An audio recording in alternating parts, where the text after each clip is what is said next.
even heard of an MV. It turned out that it meant must visit, and that earning one was like receiving the Holy Grail in the industry.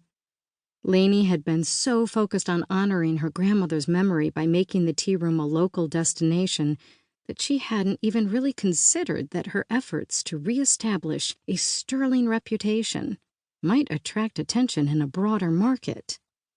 Carly saw the far-off look on Delaney's face and cleared her throat to get her boss's attention. "WWMS?" Carly said, a twinkle in her eye. Laney looked up and frowned, confused. "Huh?" she uttered, still preoccupied with thoughts of the interview.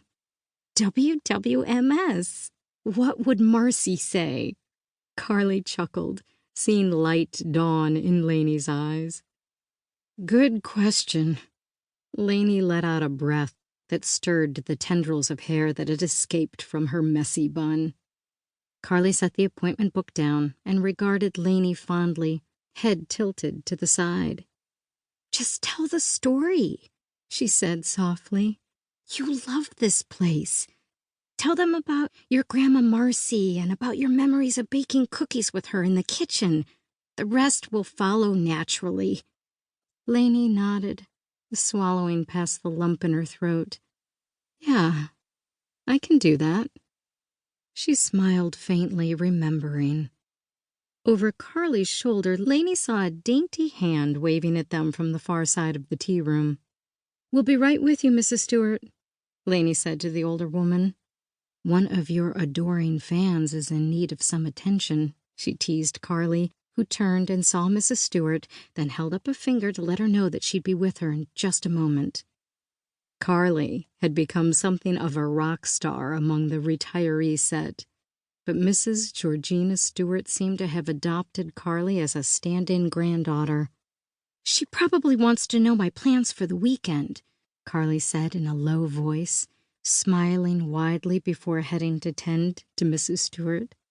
She'd only taken a few steps when she glanced over her shoulder and winked. "And don't worry about the interview. You'll be great." Laney hoped that would be true. While she hated to admit it, she'd grown wary of people outside of her little circle of friends. But this interview could result in free publicity for the tea room in a major way, so she had to try her best. The increased revenue that might be generated could also go a long way toward paying for the recently completed renovations of the old rose garden behind the tea room. When Laney had first moved into the once grand house that featured the tea room, the patch of land in back had been overgrown with weeds and dominated by several rows of large, dead rose bushes. She'd taken the time to research the original design for the garden and, with the help of a local amateur horticulturist, had replanted the rose bushes and added a brick path, several topiaries, and stone benches at key garden viewing points along the pebbled pathway.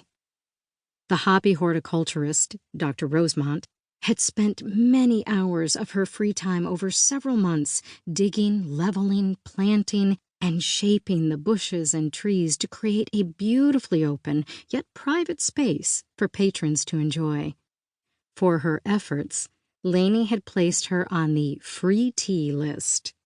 When she wasn't tending to a horse with a sore leg or a cat with an upset stomach, Dr. Rosemont, who also happened to be the town veterinarian, was often found in the garden sitting on one of the benches and sipping a cup of hibiscus tea. The garden was a feature of the tea room that would photograph beautifully for the interview, and the good doctor had played a major part in its success.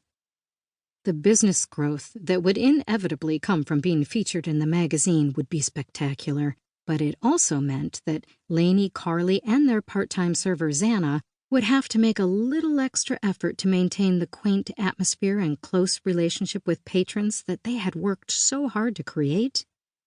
Laney knew she was probably overthinking things, as usual, but she wanted her message to the journalist to speak to the kind of people who would really appreciate Marcys Tea Room for its history and authenticity. Recently, she'd had a nightmare that involved serving steaming cups of dark, viscous tea with the strings of generic tea bags dangling from them.